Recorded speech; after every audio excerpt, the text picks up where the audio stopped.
Now in this video guys, I'm going to break down my Stamina Warden PVP build designed for the current patch. Like the previous build Nature's Guardian, this is really tanky while still having really good damage. So we push well over 5.5k weapon damage like we did before, but we have 35 to 40k resistances, which is just absolutely crazy. And I also have a few variations as well if you can't quite get the gear that I have, so do stay around for all of that good stuff. Hey, it's Dan, and welcome back to Unified Gaming. And with all of my videos, they're all aimed at helping you unleash your potential, become the best that you can be with next level builds, guides and gameplay. So if you do want to improve, then start by subscribing and clicking on the bell so you don't miss anything. Now let's jump straight in.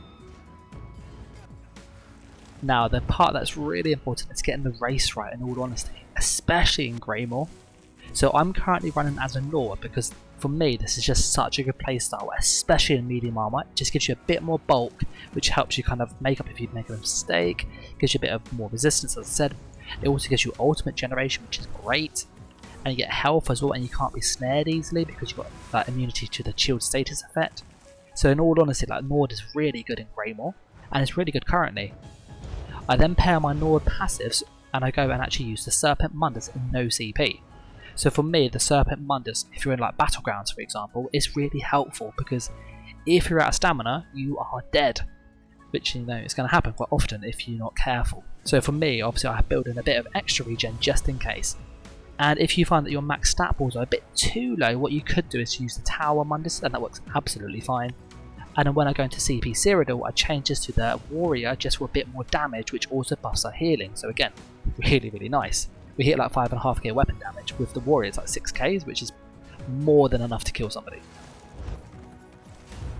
Now as for the kind of food and stuff, what I will use in all honesty is Dubious Cannibal Throne. Like this is really good. It is health, stamina and stam regen, which is just like really helpful. If you are feeling a bit rich, you can go for Artaeum Takeaway Broth, but it's quite expensive and I'm poor, so yeah, you can see the issue there. But this works absolutely fine. You could also use Tri-Stat food because we have a lot of regen. I like to put an extra bit of regen in my build and just fine tune it for my playstyle, and I'd recommend you do the same. So if you find that sustain's a bit too high, change the Mundus, or even change the food to get a bit more magic up, which is always nice, especially with like Shimmering Shield and stuff. So that's an option there. Now if you're somebody going, oh, but I'm not an Orc, what can I do? I'm an Orc. Well, an Orc works absolutely fine.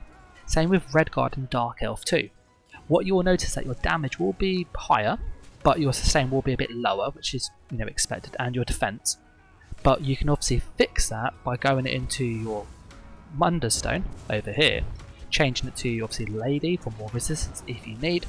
And this is also true for the Wood Elf. So if you are a Wood Elf, you just literally like take your regen passives basically, which you get from being a Wood Elf, and go to your Mundus Stone and put a bit more damage in. So you kind of trade it there, which is absolutely fine. Now the bit that I think is really important is the skill. Like you need to nail this in order to do well. And I'll also show you combos at the end, so do stick around for that good stuff. On the front bar we're using Dizzy and Swing, which is like our spammable basically.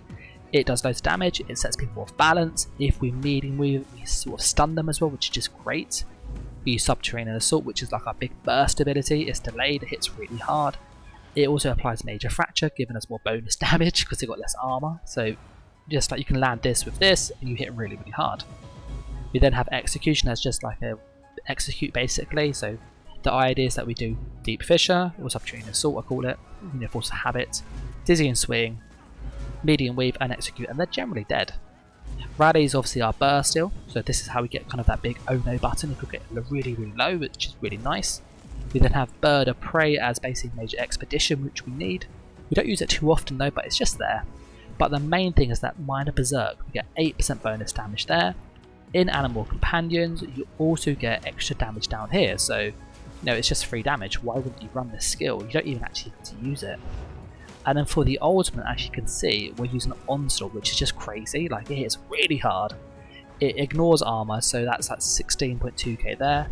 Let me put on my Rally, the Major Brutality, it's 18k there. With my enchantment, it's like 19-20k, which is like silly. Same with that goes to like 15-16k, that goes up to 18 to 20k. That goes to like 7,000, so the damage is really high on this build, like really high, but we're bulky too, which is what I love. On the back bar, I run a bow, as you can see, and I'm using Ice Fortress, which is just like your armor buff, and it's minor protection, which is like awesome, which means you can actually run a different ultimate to Temporal Guard. I then run Shuffle because you want snare immunity in all honesty, and Shuffle is just great because it basically gives you sort of snare immunity for a couple seconds, and it also gives you major evasion, which reduces AoE damage like leap, jabs, Dawnbreaker, meteor, like loads of things. It's just really good. We then have Vigor as our heal over time. You can cast this, go to the front bar. We then have Ball Net, which is just free stamina sustain. It's also a mini purge, which is awesome. It gives us a tiny heal if we spam it from this passive here, which is always nice. So yeah, really good skill, and it's free, so just definitely have this skill on. We then have Shimmering Shield, which is basically here for like range projectile immunity, but major heroism, which is like really special. It means our ultimate generation on this build as a Nord, we get really high ult gen from the skill, plus Nord ult gen, plus some of our sets, which means we can cast this pretty much between kills. You kill one person and it's pretty much ready straight away. Or we can use Heal and Thicket, which is our ultimate, as like a big burst heal for sort of ourselves, or just anybody in our team, because it recharges so quick. So yeah, it's a really good skill there. Now, if you're really liking this video, then leave a like, comment, share, and subscribe, because we post regular content all aimed at helping you. Now, for the gear and what we actually run on this build, well, I run 5 New Moon, I then use 2 Bloodspawn, and I pair it with Ancient Dragon Guard, so I've got like 2 crafted sets, which means you can actually get this with like no farming. It's like really good. It's somewhat expensive, yes, but these sets just pair really nicely, okay? So what I love about this kind of combo, and it works so well with the Nord, is that we get really high damage when we need it. But then when we get low health, the Ancient Dragon Guard 5-piece kicks in, we get a bit of resistance, which is nice, because actually with the Nord passives, that's almost 4,000, plus 3,000 from here, plus 6,000 from Bloodspawn, we get really tanky, really quick. So it's just like really good. And then we use Potentes on the back bar just to basically reduce the damage, which is just even better. So we get a minor protection and this. So we're like really tanky, we get like 35k armor, plus minor protection and Potente. So we're like tanky for medium armor, which is just crazy. As for the enchantments and stuff, I would use a New Moon, and I would use a Disease Glyph if you're going to sort of focus on using the Berserk Glyph on the back bar like I did on my Master's Bow. This is also an option, by the way, so that's why I'm showing it. If you're somebody who goes, oh, I don't want to use that though, I don't have that just yet, run a Potente's Bow and have it as infused if you want to use your Berserk Glyph there, like I did on this weapon and I did on this weapon. Alternatively, you can make it defending and just be like really tanky. You could even go Sword and Shield, which is, you know, another good option. So there's lots of choices here. On the front bar, as I said, I'm using a Disease Glyph, but if you're going Sword and Shield, then change this to a Berserk Glyph, okay? That's just kind of a little bit of nuance, you need to kind of play around with that. I've tested Shackle Breaker, as you can see, and I've also tested Ancient Dragon Guard more on the front bar, which I've tested lots of stuff. For the monster sets, I've gone with 7 medium just to try it out, because I'm kind of planning ahead for the next patch, just thinking about the well-fitted trait and how impens change slightly, so that's why I've gone 1 infused and 1 divines, just to go around and mix it up. But currently, impen across the whole lot. Ideally, you could go with Tri-Stat, and Tri-Stat, but I'm just trying with max stamina just because I like to have a bit more resource than I need, and I don't actually need much more sort of magicka. If you're kind of new to PvP though, go with Prismatic on the head, the chest and the legs, and on the small pieces go for stamina, stamina, stamina and stamina, you get the idea. And then for the jewellery, I've actually gone with triple infused, and that's with weapon damage, so you have to get basically someone to craft this for you. Out of the 2, you ideally want New Moon crafted because it's just a more versatile set. It's better for basically other stamina builds, whereas Ancient Dragon Guard's a bit hit and miss. Like, it's really good in certain builds like this one, but on other builds it's not great. But you might be going, oh, but I don't have the gold to get this purple, it's so expensive. And I agree wholeheartedly. I had a friend of mine make this for me, which is like absolute legend, such a nice bloke. Manty, like really appreciate him. But what you could do if you don't have like the facilities just to get the set or even get it gold, get somebody to make you this basically, but make it on your sort of weapons and stuff. And then what you want to do is go and get hold of this set. This set is phenomenal. It's like one of the best defensive sets in the game. This build is designed about being tanky, And what this does is makes you really tanky. You get like 11,000 resistances as you get lower and lower and lower. And below 75% health, this is pretty much the best defensive set in the game. So like this is a really good set. And what's really nice with the jewelry on that is that you can actually buy it in robust, healthy or arcane, so it works on all builds, so it's like really good. Just make sure you've got about 28 to 30k health in all honesty. But this is a phenomenal set, so I'd pair this with New Moon. And if you do have any questions about, oh, how do I set up for my character, my race, my guide, jump in our Discord, send me a message, check out the website, put in YouTube, I do help you out a lot, okay? And likewise, if you want to see it kind of in live, and go, oh, what does it look like actually live? Jump into our Twitch stream. We stream on the weekends, we stream regularly, so obviously details are in the description. But yeah, you can see it in action there too. And in case you've missed any of that, I run New Moon, Potentes, Bloodspawn, and Ancient Dragon Guard. It's expensive to set up in all honesty. Plan B, as I said, is Mark of the Prior. It's like Plan B, so this works really well as a substitute to New Moon. Your damage is a bit lower, but you're way more bulkier, so it's it's a trade-off. If you want to be bulky and still hit hard, run this. If you want to be hitting like even harder, run obviously what I run currently. But those are your options there, guys. For poisons, I don't use poisons often, but you could use double dot poisons or drain poisons. It's up to you really. As for that CP, I do min-max it. I'm almost 810 on PC, I'm like 1100 on Xbox EU, so like I'm almost getting there. But this is what I run with 806 CP. Obviously if I had a bit more, I'd put in Blessed. So a few in Blessed, a few here. And obviously feel free to pause the video whenever you see fit. But these are the numbers, this is what I run to find that works really well for me. The one thing I will say with the green CP is try and get wind running if you can. It's a really good passive, like really good. But yeah, that's the CP guys, it's like min-max for me. The green ones though do need a bit of tweaking for yourself, so just do factor that in, okay? Now I get asked this a lot as well, should I go vampire, werewolf or whatever, and the answer is no. Being a vampire is useful in like the current patch, but next patch is a bit eh. And then being a werewolf, our warden skills are so good, like they're way better than being a werewolf, so in all honesty it's not great. And the issue with being a werewolf is that only your passives from your like class line count. So as soon as we go into werewolf mode, we lose all these, like we get these passives, but we lose all of that bonus because those skills disappear. So a warden doesn't actually bring much for a werewolf, so I would honestly just stay as a mortal, it's much easier. And then the last part of the video, which is really important, is kind of combos and how do you do damage and stay alive and like hit people like really hard.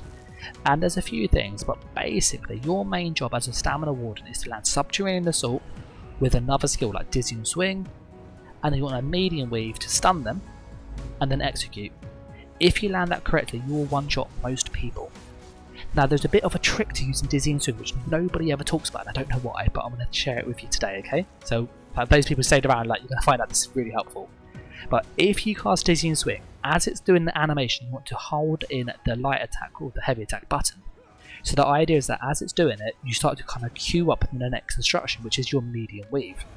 When the Dizzying Swing then connects, you want to wait like just a little bit of after a second, like half a second maybe, and then let go, and it will stun them straight away. It will set them off balance, and they'll get stunned because the heavy attack, like medium attack, sorry, will kind of land straight after, and it will stun them instantly, which means you can go Subterranean Assault, Dizzying Swing, hold in the heavy attack button as it's doing the animation. When the animation hits, you then let go, and about a half a second later they get stunned, they're on the floor, this goes off, you execute them, they are dead. It's really simple.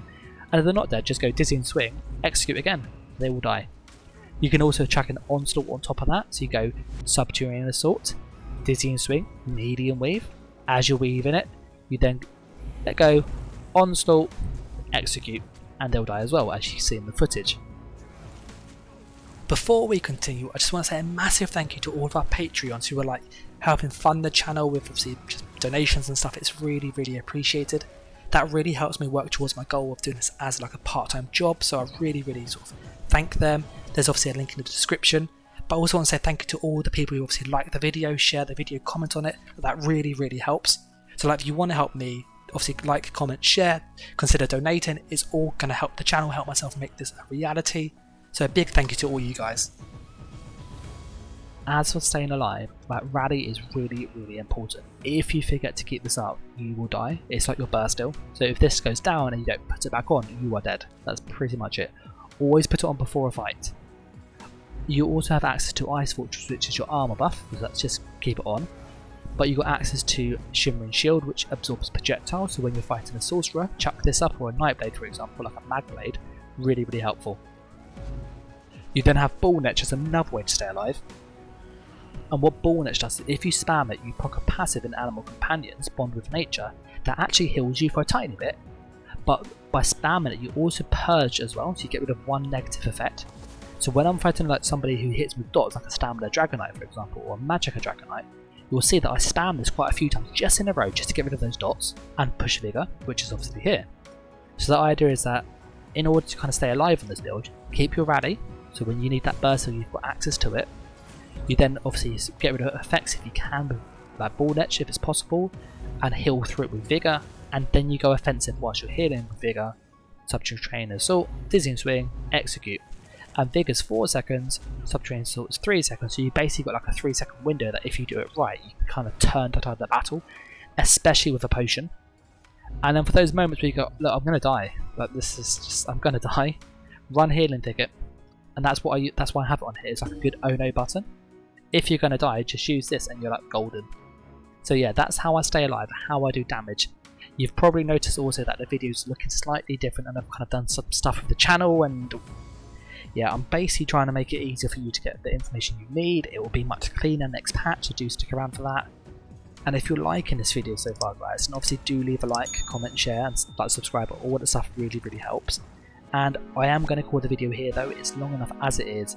The video is, you know, I'll try and keep it to the point, so I hope you found that helpful. Take care, and bye.